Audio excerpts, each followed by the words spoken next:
Kurukshetra national institute of ടെക്നോളജിയിലെ ആത്മഹത്യകളിൽ വിദ്യാർത്ഥി പ്രതിഷേധം താൽക്കാലികമായി നിർത്തി. വിദ്യാർത്ഥികളുടെ 12 ആവശ്യങ്ങൾ അംഗീകരിക്കാമെന്ന് അധികൃതർ ഉറപ്പു നൽകിയിട്ടുണ്ട്. രണ്ടാഴ്ചക്കിടെ 3 മരണമാണ് ക്യാമ്പസിലുണ്ടായത്. അർജുൻ പീതാംബരം വിവരങ്ങൾ ചേർന്നു. അർജുൻ, രണ്ടാഴ്ചക്കിടെ 3 മരണം, അത് ദുരൂഹം എന്നൊക്കെ പറയുമ്പോൾ അതിനൊരു കൃത്യമായ കാരണം എന്തായാലും ഉണ്ട്. അപ്പോൾ എന്താണ് ആ കാരണം എന്നതിനെപ്പറ്റി പോലീസ് പറയുന്ന പ്രാഥമിക വിവരം എന്താണ്? അവിടുത്തെ സ്വാഭാവികമായും രക്ഷിതാക്കൾക്കുണ്ടാവുന്ന ആശങ്ക അത് സമരത്തിലേക്ക് മാറിയില്ലെങ്കിൽ അത്ഭുതമുള്ളൂ. അർജുൻ.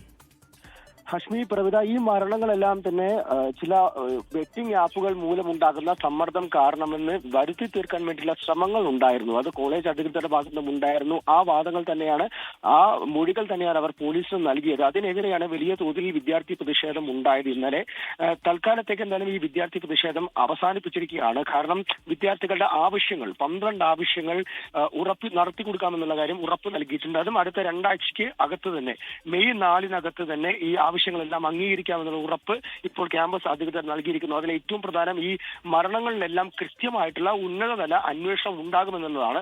അതിലെന്തെങ്കിലും പ്രശ്നങ്ങൾ ഉണ്ടാവുകയാണെങ്കിൽ, അതായത് പോലീസിന്റെ അന്വേഷണം ശരിയായ ദിശയിലല്ല എന്ന് വിദ്യാർത്ഥികൾക്ക് തോന്നുകയാണെങ്കിൽ CBIയെ ബന്ധപ്പെടാമെന്നുള്ള കാര്യം ഇപ്പോൾ ഈ ക്യാമ്പസ് അധികൃതർ വിദ്യാർത്ഥികൾക്ക് ഉറപ്പ് നൽകിയിരിക്കുന്നു. അതുപോലെ തന്നെ വിദ്യാർത്ഥികളോട് പല പ്രൊഫസർമാരും വിദ്വേഷ പരാമർശങ്ങൾ, അധിക്ഷേപ പരാമർശങ്ങൾ നടത്തിയെന്നുള്ള ആരോപണം കൂടി ഇന്നലെ നമ്മളോട് സംസാരിച്ച വിദ്യാർത്ഥികൾ ഉയർത്തിയിരുന്നു. അത്തരത്തിൽ സംസാരിച്ച പ്രൊഫസർമാർക്കെതിരെ FIR രജിസ്റ്റർ ചെയ്യാനുള്ള നടപടികളും ആരംഭിച്ചിട്ടുണ്ട്. ഒരു പ്രൊഫസറെ അർജുൻ തുടരുക. ഇപ്പോൾ ഒരു വിദ്യാർത്ഥി നമ്മളോടൊപ്പം ടെലിഫോൺ ലൈനിൽ ചേരുകയാണ്. ആ വിദ്യാർത്ഥിയോട് കൂടുതൽ വിവരങ്ങൾ ചോദിച്ചറിയാം. നമസ്കാരം. പേര് നമ്മൾ പറയുന്നില്ല. അപ്പോൾ ഈ കോളേജിൽ എന്താണ് സംഭവിച്ചത്? ഒപ്പം തന്നെ നിങ്ങളുടെ പരാതി പ്രധാനമായും എന്താണ്? ഇന്നലെ നടന്നിരുന്ന പ്രൊട്ടസ്റ്റിന് 3 മണിക്ക് ശേഷം നിർത്തിവെക്കുകയാണ്. ഞങ്ങൾ ഉന്നയിച്ച 12 കാര്യങ്ങൾക്ക് അവര് മറുപടി തരുകയും അത് നടത്താം, ഈ വരുന്ന 2 ആഴ്ച കൊണ്ട് അത് നടത്താമെന്ന് പറയാനുണ്ടായത്. ഈ 3 ആത്മഹത്യ എന്ന് പറയുന്നത് ചെറിയ എന്താണ് ഇതല്ല. അപ്പൊ അതെന്താണ്, അതിന് കാരണം എന്താണ് നിങ്ങളുടെ ഒരു ധാരണ? ഞങ്ങൾ പറയുന്നത് അക്കാദമിക് പ്രഷറും പ്രൊഫസേഴ്സിന്റെ നിലപാടും ഇൻസ്റ്റിറ്റ്യൂഷന്റെ നിലപാടൊക്കെയാണ്. ഇവിടെ കുട്ടികളുടെ മെന്റൽ ഹെൽത്ത് നോക്കാനോ അതിനായിട്ടുള്ള ഒരു ടീമോ കാര്യങ്ങളൊന്നുമില്ല. ജസ്റ്റ് പഠിത്തം എന്നുള്ളൊരു ഫോഴ്സ് ചെയ്തുള്ള ഒരു പരിപാടി മാത്രമാണ് ഇവിടെ നടന്നുകൊണ്ടിരിക്കുന്നത്. ഈ നമ്മൾ അഞ്ചരക്കണ്ടിലെ നിതിൻ രാജിന്റെ കാര്യത്തിൽ ലോൺ ആപ്പിന്റെ കാര്യം കേട്ടായിരുന്നു. അതുപോലെ അവിടെ ഏതോ ബെറ്റിംഗ് ആപ്പിന്റെ കാര്യം കേൾക്കുന്നുണ്ട്. അപ്പോൾ ബെറ്റിംഗ് ആപ്പിനൊക്കെ കുട്ടികൾ അഡിക്റ്റ് ആണെന്ന രീതിയിൽ പറയുന്നത് അതൊരു ഒരു കവറിടുന്നതാണോ, അതോ അതിൽ എന്തെങ്കിലും കഥയുണ്ടോ?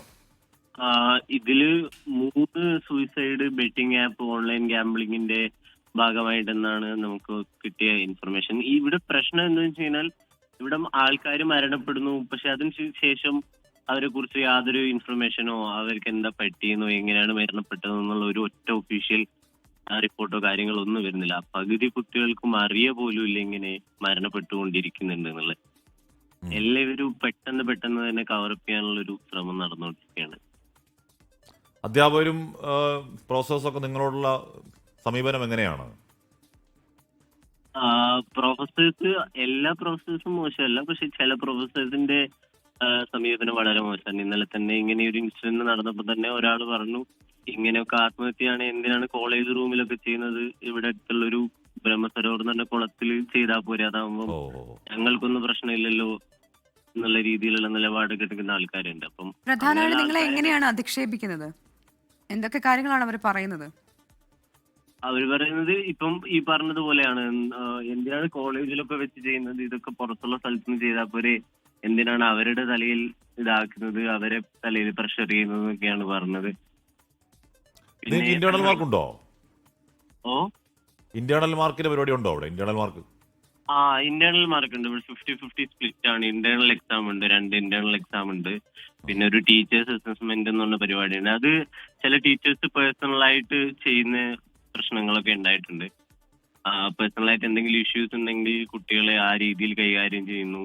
അപ്പം കുട്ടികൾക്ക് പേടിയാണ് സ്പീക്ക് ചെയ്യാൻ, എന്തെങ്കിലും പറ്റൂ എന്നുള്ള രീതിയിൽ.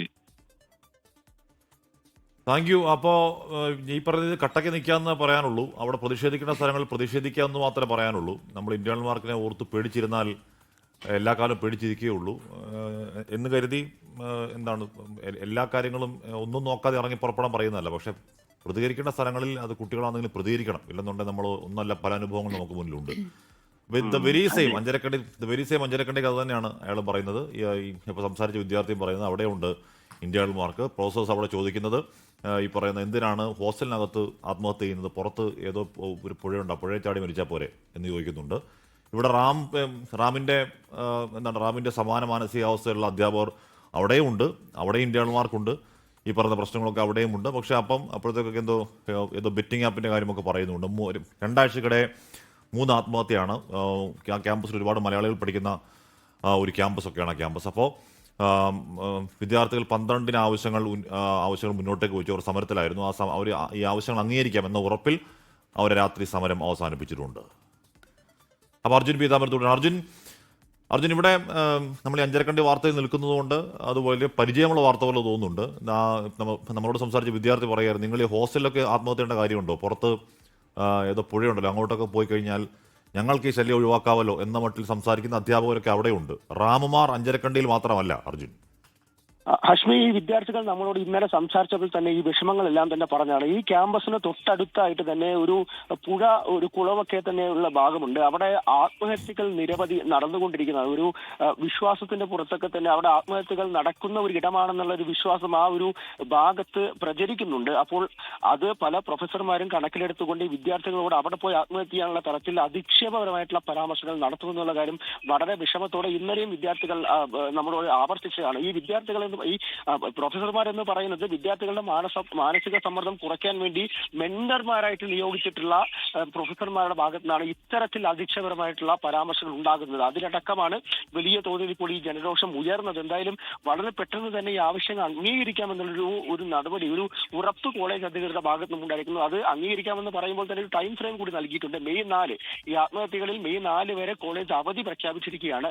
വീണ്ടും കോളേജ് തുറക്കുന്നതിന് മുൻപ് തന്നെ വിദ്യാർത്ഥികളുടെ ആവശ്യങ്ങളെല്ലാം തന്നെ ഈ കേരളത്തിലുള്ള പോലെ വിദ്യാർത്ഥി സംഘടനകൾ കാര്യമായിട്ട് ഹരിയാന NIT, ഈ കുരുക്ഷേത്ര NIT ഇല്ല. ഒരു സ്റ്റുഡന്റ് കൗൺസിൽ മാത്രമാണുള്ളത്. അതും മാർക്ക് അടിസ്ഥാനത്തിൽ ഉണ്ടാകുന്ന ഒരു കൗൺസിലാണ്. അത് മാറ്റി ഇലക്ട്രിക് ഒരു തിരഞ്ഞെടുപ്പിലൂടെ വരുന്ന ഒരു സ്റ്റുഡന്റ് കൗൺസിലിന് രൂപം നൽകാമെന്നുള്ള ഉറപ്പ് കൂടിയാണ് ഇപ്പോൾ ഈ കുരുക്ഷേത്ര NITയിലെ അധികൃതർ നൽകിയിരിക്കുന്നത്. അതിലൂടെ വിദ്യാർത്ഥികളുടെ ആവശ്യം അവർക്ക് ഉന്നയിക്കാൻ സാധിക്കും എന്നുള്ള കാര്യം കൂടി ഇപ്പോൾ വിദ്യാർത്ഥികൾ പറയുന്നുണ്ട്. എന്തായാലും മെയ് 4 ഈ ഉറപ്പുകൾ നടത്തിക്കൊടുക്കുമെന്ന കാര്യം പറയുന്നു. അതുകൊണ്ടാണ് താൽക്കാലികമായി ഈ ഒരു പ്രതിഷേധം നിർത്തിവെച്ചിരിക്കുന്നത്. ഈ ഹെൽത്ത് സെന്റർ ഈ ക്യാമ്പസിനകത്ത് തന്നെ ഉണ്ട്. ആ ഹെൽത്ത് സെന്റർ ഉണ്ടായിട്ടും ഈ വിദ്യാർത്ഥി ഇന്നലെ 2 മണിക്ക് തൂങ്ങി മരിച്ച നിലയിൽ കണ്ടെത്തിയ സമയത്ത് അത് മരിച്ചിട്ടുണ്ടോ, ആ കുട്ടി അതല്ല ജീവനുണ്ടോ എന്നുള്ള കാര്യം നോക്കാൻ പോലും അവിടെ ഉണ്ടെന്ന 2 ഡോക്ടർമാർ തയ്യാറായില്ല. 3 മണിക്കൂർ നേരം ഈ ഫോറൻസിക് വരുന്നവരെ കാത്തിരുന്നു. മാത്രമല്ല മുറിക്കകത്തേക്ക് ആദ്യം പ്രവേശിച്ച് ഈ കുട്ടിയെ കയറി ഊരി താഴേക്ക് ഇറക്കിയത് വിദ്യാർത്ഥികളാണ് എന്നുള്ള കാര്യമടക്കം ഈ വിദ്യാർത്ഥികൾ വളരെ വിഷമത്തോടെ പറഞ്ഞിരുന്നു. എന്നാലും അതിനടക്കം ഒരു പ്രൈവറ്റ് ഹോസ്റ്റലുമായി സംയോജിപ്പിക്കാം ഈ ഹെൽത്ത് സെന്ററിനെ എന്നുള്ള ഉറപ്പടക്കമാണ് ഇപ്പോൾ എന്തായാലും കോളേജ് അധികൃതർ നൽകിയിട്ടുള്ളത്. ഓക്കെ, അവിടെയും ഇന്റേണൽ മാർക്കിന്റെ കെടുതികൾ അവിടെയും കാണാം. വിദ്യാർത്ഥികൾ പ്രതിഷേധിക്കാതിരിക്കാൻ കാരണം പേടി ഇന്റേണൽ മാർക്കാണല്ലോ. അപ്പോൾ അത്യന്തികമായി അവിടുത്തെ മാത്രം പൊതുവെ ഇന്റേണൽ മാർക്ക് എന്ന് പറയുന്ന പരിപാടി എടുത്ത് കളയുക എന്നുള്ളതാണ് ഒരുപക്ഷെ ഒരു പരിഷ്കൃത കാലം ചെയ്യാനുള്ളത്. കാര്യം ഇത് പരിഷ്കൃതരായ അധ്യാപകർക്ക് മാത്രമാണ് ഇന്റേണൽ മാർക്ക് വളരെ ഭംഗിയായി ചെയ്യാൻ കഴിയുക. അതല്ലാതെ ഈ റാമിനെ പോലെയുള്ള അവിടെ നേരത്തെ ആ വിദ്യാർത്ഥി സംസാരിച്ച ഹോസ്റ്റൽ ആത്മഹത്യയുടെ പുറത്തു ചെയ്തൂടെ എന്ന് ചോദിക്കുന്ന അധ്യാപകരുടെ നാട്ടിൽ അവരുടെ കയ്യിലേക്ക് ഇന്റേണൽ മാർക്ക് എന്ന് പറഞ്ഞാൽ അവർക്ക് അത് കുട്ടികൾക്കുള്ള നന്മയ്ക്കുള്ള കുട്ടികളെ നശിപ്പിക്കാനുള്ള ആയുധമാണ്. അത് ഏതെങ്കിലുമൊക്കെ രീതിയിൽ ഈ സിലബസ് പരിഷ്കരണത്തിന്റെ കാര്യമായി ഇതെടുത്ത് കളയുക എന്നുള്ളതാണ് ഏറ്റവും നല്ല മാർഗം. മാത്രമല്ല ഞാൻ ആലോചിക്കായിരുന്നു ഹാഷ്മി, ഇപ്പൊ എന്നെയൊക്കെ പഠിപ്പിച്ചിട്ടുള്ള അധ്യാപകരൊക്കെ എത്ര സ്നേഹത്തോടെയാണ് ഇപ്പൊ പോലും പെരുമാറുന്നത്. അപ്പൊ ഇപ്പോഴത്തെ ഈ അധ്യാപകർക്ക് എന്താണ് സംഭവിക്കുന്നത്? അല്ല, അന്നും എല്ലാ കാലത്തും ഉണ്ടാവില്ല ഇത്തരം അധ്യാപകർ. പക്ഷെ ഇത്രയും കടന്ന രീതിയിൽ ക്രൂരത ചെയ്യുകയോ ഉപദ്രവിക്കുക, ബോധപൂർവ്വം പിള്ളേരുടെ ഭാവി നശിപ്പിക്കുക എന്നൊക്കെ മട്ടിൽ പ്രവർത്തിക്കുന്ന പെരുമാറുന്ന അധ്യാപകർ പണ്ടൊക്കെ ഉണ്ടായിരുന്നു എന്ന് എനിക്കറിയില്ല. നമ്മുടെ നേരിട്ട് അനുഭവത്തിൽ എനിക്ക് ബോധ്യമില്ല.